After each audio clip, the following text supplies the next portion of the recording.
જોરદાર વરસાદ આવતો હોય અને વાતાવરણમાં સરસ ઠંડક થઈ ગઈ હોય ત્યારે ગરમ ગરમ પૂરી કે ભજીયા ખાવાનું મળી જાય ને તો સરસ મજા આવી જાય ખાવાની.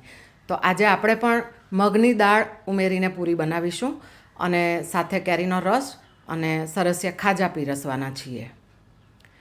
નમસ્કાર, હું કલ્પના અજય નાયક. મારા કિચનમાં આપ સૌનું સ્વાગત છે.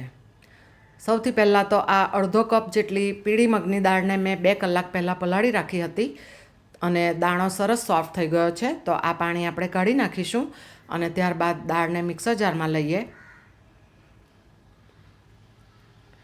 1 મરચું ઉમેર્યું છે, 1 ઇંચ જેટલો આદુના ટુકડાને ઉમેરીએ કાપીને અને 1 કળી લસણને ઉમેરીશું અને થોડું પાણી 1-2 ચમચી જેટલું પાણી ઉમેરીને બારીક ક્રશ કરી લઈશું.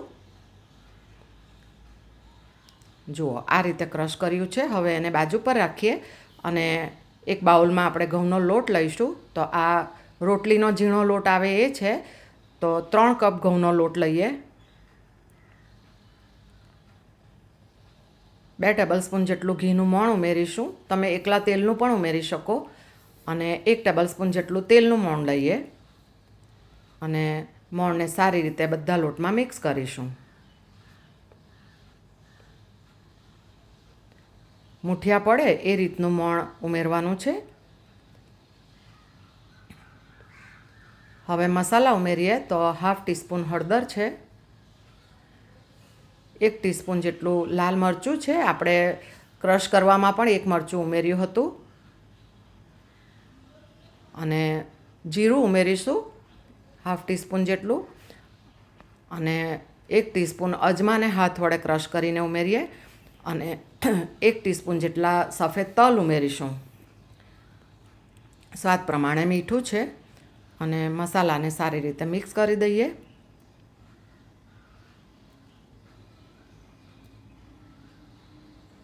હવે પૂરી દેખાવમાં સુંદર લાગે એટલા માટે ચીલી ફ્લેક્સ છે, તો 1 ટીસ્પૂન ઉમેર્યા છે અને થોડી કોથમીર ઉમેરી છે. હવે આ મગની દાળ જે ક્રશ કરેલી તે ઉમેરી દીધી અને મગની દાળને આપણે લોટમાં સારી રીતે મિક્સ કરીશું. ત્યારબાદ જરૂર પૂરતું આપણે એની અંદર પાણી ઉમેરીશું અને લોટ બાંધીશું. આ પૂરી એટલી સોફ્ટ અને સ્વાદિષ્ટ બનશે ને કે તમે એકવાર બનાવશો ને તો વારે વારે બનાવશો. બાળકોના લંચ બોક્સમાં પણ તમે આપી શકો, સાંજના 4 વાગ્યાની ભૂખમાં અથવા તો સાંજના ભોજનમાં પણ બનાવી શકો. અને હવે પાણી ઉમેરીએ તો આ 1 કપ પાણી લીધું છે. હાથમાં લઈને થોડું થોડું ઉમેરતા જઈશું અને સાધારણ ભાખરી ટાઈપનો લોટ બાંધવાનો છે. લાસ્ટમાં તમને કહું છું કે કેટલું પાણી વપરાયું એ.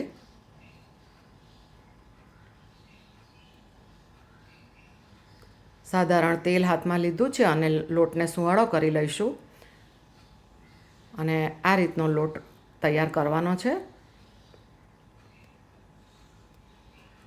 અને લગભગ 1 કપમાંથી 1/4 કપ જેટલું પાણી વપરાયું છે અને હવે લોટને રેસ્ટ નથી આપવાનો, તરત જ આપણે એમાંથી લુઆ કરી લઈશું. અને બીજી બાજુ મેં ધીમી આંચ પર તેલ પણ ગરમ કરવા મૂકી દીધું છે.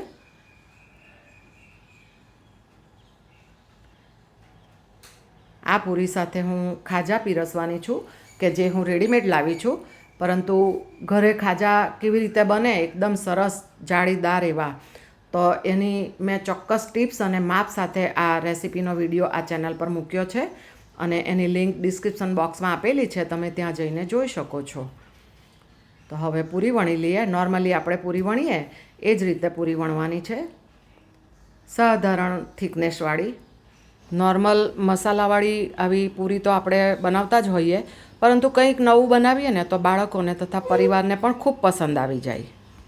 લોટ બાંધવામાં તમે જો ઈચ્છો તો 2 ચમચી જેટલો રવો પણ ઉમેરી શકો કે જેનાથી પણ પૂરીમાં સાધારણ ક્રંચ આવશે. આ રીતે આપણે બધી પૂરી વણી લેવાની. હવે તેલ ગરમ થઈ ગયું છે, ચેક કરી લઈશું. આ રીતનું આપણે તેલ ગરમ કરવાનું છે. એકદમ સાવ ઉકળતું તેલ હોય એ રીતના નથી કરવાનું અને કઢાઈમાં સમાય એટલી પૂરી આપણે મૂકીશું. મારી આ કઢાઈ થોડી નાની છે એટલે 1 કે 2 જ પૂરી એકી સાથે તળાશે. જુઓ કેટલી સરસ દળાદાર ખીલી ઉઠી. આપણે મોણ પણ પ્રોપર નાખ્યું છે અને મગની દાળ છે એટલે સોફ્ટ પણ એટલી જ રહેશે. આ રીતે આપણે બાકીની પૂરીને પણ તળી લેવાની છે. અને મારા ઘરમાં અમુક સભ્યોને થોડી બ્રાઉન કલરની પૂરી પસંદ છે અને અમુક સભ્યોને થોડી ઓછી બ્રાઉન હોય એવી પસંદ છે. તો આ થોડી વધારે બ્રાઉન કલરવાળી મેં કાઢી છે અને થોડી હું એને લાઇટ કલરની પણ તળી લઈશ બાકીની થોડી પૂરી. અને આ ખીલેલી ગરમ ગરમ પૂરી ખાવાની તો ખૂબ મજા આવી જાય. અગાઉ કહ્યું એમ જોરદાર વરસાદ પડ્યો હોય અને સરસ ઠંડક થઈ ગઈ હોય ત્યારે આવી ગરમા ગરમ વાનગીઓ ખાવાની મજા આવી જાય છે. જુઓ બધી પૂરી દળાદાર ખીલી ઉઠે છે. અને ખાસ વાત કે આ પૂરીને બધી સામટી વણીને નથી રાખી મૂકવાની. 8-10 વણાઈ જાય એટલે આપણે એને તળી લેવાની.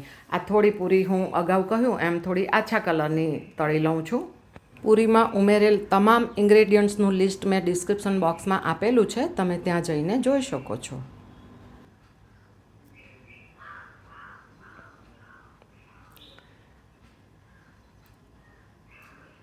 તો હવે બધી પૂરી તળાઈ જાય એટલે સર્વિંગ કરીશું. તો કેસર કેરીનો રસ મેં કાઢીને ફ્રીઝમાં ઠંડો કરવા મૂકી દીધો હતો.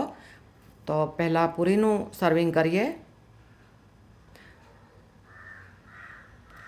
જુઓ કેટલી સરસ તળાઈ ગયા બાદ પણ એના દડા ખીલેલા જ રહે છે. આ કેરીનો રસ છે ઠંડો ઠંડો અને આ સરસિયા ખાજાનું અડધું મેં મૂક્યું છે, ખૂબ મોટા છે એટલે, અને હું માર્કેટમાંથી લાવી છું. તો રેસીપી જો ગમી હોય તો વિડીયોને લાઇક અને શેર જરૂરથી કરજો. અને વરસાદ આવે ત્યારે તમારા પરિવારમાં કઈ વાનગીની ફરમાઈશ થાય છે તે મને ચોક્કસ કોમેન્ટમાં જણાવજો. અને તમારું ધ્યાન રાખજો, ચોમાસામાં ખાસ ધ્યાન રાખજો અને આવજો.